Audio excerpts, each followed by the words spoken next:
नमस्कार, मैं हूं आदित्य सिंह। इस वक्त हम पालघर में उपस्थित हैं। पालघर का ये 4 रास्ता परिसर है। छत्रपति शिवाजी महाराज का ये चौक है, यहीं से बैरिकेडिंग कर दी गई है। वार्ड 1 बंदरगाह का जो प्रकल्प को मंजूरी मिली है, जिसके चलते आज उसका शिलान्यास होना है, उद्घाटन होना है और पीएम नरेंद्र मोदी यहाँ पर आ रहे हैं। तमाम वीआईपी वीवीआईपी यहाँ पर आ रहे हैं, जिसके चलते यहाँ 4 रास्ते पर से ही लोगों की आवाजाही पर रोक लगा दी गई है। जिनके पास में पास है, सिर्फ उन्हीं लोगों को यहाँ से जाने के लिए मंजूरी दी जा रही है और साथ ही जो बाय वॉक जा रहे हैं उन्हें जाने दिया जा रहा है, जो यहाँ के स्थानीय लोग हैं उन्हें जाने दिया जा रहा है और बाकी लोगों को यहाँ पर आवाजाही के लिए रोकथाम लगाई गई है। यहाँ पर आप तस्वीरें देखिए, पर्यायी मार्ग यहाँ पर बताया गया है, जिससे जो लोगों को यहाँ जाना हो उनके लिए पर्यायी मार्ग यहाँ पर देखने के बाद उन्हें और दूसरा रास्ता मिल सके, उनकी आवाजाही, उनका काम धाम रुक ना सके, जिसके चलते ये पर्यायी मार्ग बताया गया है। बता दें, वार्ड 1 बंदरगाह का लगातार विरोध किया जा रहा था, बावजूद उसके इस प्रकल्प को मंजूरी मिल गई है और आज इसका उद्घाटन भी हो रहा है। इसी के साथ आपको बता दें, वार्ड 1 बंदरगाह गहरे पानी में स्थित बंदरगाहों में से एक बंदरगाह है।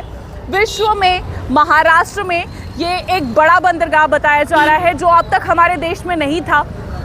ये जो बंदरगाह मिला है वो समुद्र में गहराई ज़्यादा होने के चलते ये बंदरगाह ठीक तरीके से वहाँ पर खड़ा किया जा सकता है। सर्वे के बाद में इस तरह की ज़मीन कहीं और नहीं मिल पाई थी, जिसके चलते इस बंदरगाह के लिए वार्ड 1 की जगह को ही सुनिश्चित किया गया है। इसी के साथ में आपको बता दें कि जो इंटरनेशनल इंपोर्ट एक्सपोर्ट होता है, यानी आयात निर्यात किया जाता है, उसमें अब एक बड़ी सुविधा मिलने वाली है। नए आयाम पर इस बंदरगाह के चलते हमारा देश पहुंचने वाला है, इस तरह से लगातार सरकार की ओर से कहा जा रहा है। बता दें इसी के साथ में इससे पहले जो भारत देश में इंटरनेशनल इंपोर्ट एक्सपोर्ट होता था वो वाया सिंगापुर हुआ करता था।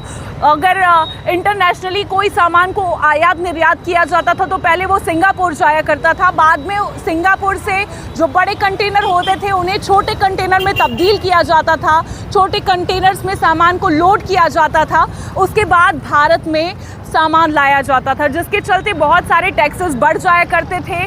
लॉजिस्टिक टैक्स बढ़ने के चलते अब ये सारे टैक्स जो है वो कहीं ना कहीं घट जाएंगे, जिसके चलते एक बड़ा लोगों को सुविधा उपलब्ध हो सकता है, ऐसा कहा जा रहा है लगातार, जिसके चलते सरकार लगातार इस बात को बता रही है कि इस बंदरगाह के आने से यहाँ के लोगों का विकास होना है। यहाँ के लोगों को तकरीबन 12 लाख से ज़्यादा लोगों को रोजगार की संधि मिलने वाली है।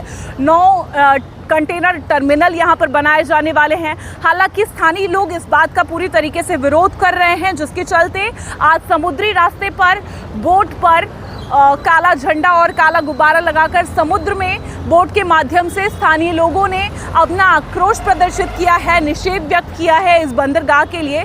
लेकिन बावजूद इसके यहाँ पर बंदरगाह का उद्घाटन जारी है। आगे जल्द ही बंदरगाह को लेकर जो कुछ क्रियान्वयन की प्रक्रिया होगी वो शुरू कर दी जाएगी।